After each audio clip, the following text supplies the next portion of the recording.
इसके बाद हम लोग वृत्तीय गति हो गया।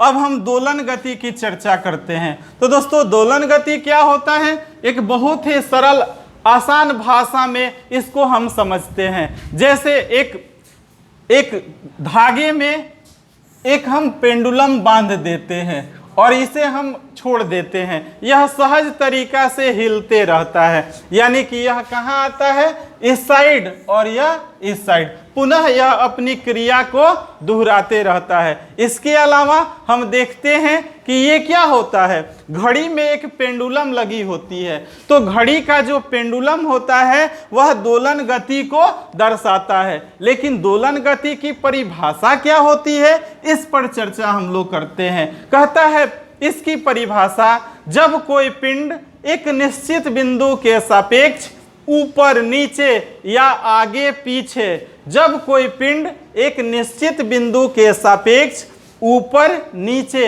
या आगे पीछे अपनी गति को दोहराते रहता है, तो पिंड की उस गति को हम लोग दोलन गति के नाम से जानते हैं। उदाहरण के लिए हम जानते हैं, उदाहरण क्या होगा, घड़ी के पेंडुलम की घड़ी का पेंडुलम जो होता है वह क्या होता है, दोलन गति का बहुत ही सरल और आसान उदाहरण होता है। इसके बाद हम लोग चर्चा करते हैं आवर्त गति की। तो आवर्त कहने का मतलब होता है कि इसमें समय को दर्शाया जाएगा। तो आवर्त गति के उदाहरण के रूप में हम किसे मान लेते हैं, जैसे हम लोगों ने देखा है घड़ी की सुई एक निश्चित समय में अपनी गति को दोहराती है, तो इसकी परिभाषा हम क्या दे देते हैं। आइए दोस्तों इसकी परिभाषा के बारे में हम लोग जानते हैं कि आवर्त गति, जब वस्तु में इस प्रकार की गति उत्पन्न हो जाए कि वह एक निश्चित बिंदु के सापेक्ष एक नियत समय अंतराल में अपनी गति को दोहराते रहे, तो पिंड की वैसी गति को हम लोग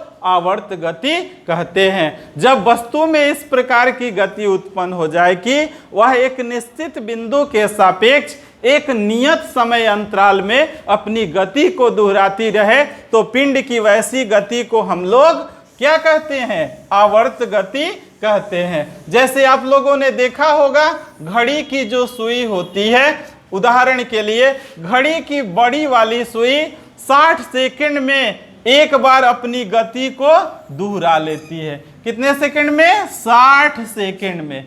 तो आइए इसके बारे में आपका क्या विचार होगा।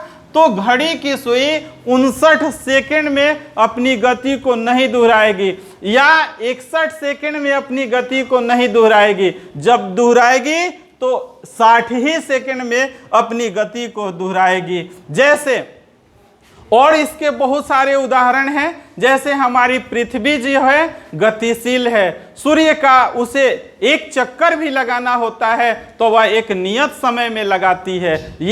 ये जो है यह आवर्त गति का बहुत ही सरल और सटीक उदाहरण है। तो आज का हम लोगों का जो चैप्टर रहा गति, हमने गति के विभिन्न भागों का अध्ययन किया जो आपके लिए बहुत महत्वपूर्ण होगा। हम आशा करते हैं आपको यह बिल्कुल समझ में आ गया होगा, और इसी के साथ ही हम लोग अगले चैप्टर के लिए अगले एपिसोड में मिलेंगे। तब तक के लिए बहुत बहुत धन्यवाद। सब्सक्राइब करना ना भूलिए, पथ ऑफ आइडिया और बेल बटन दबाइए नए वीडियो के लिए। धन्यवाद।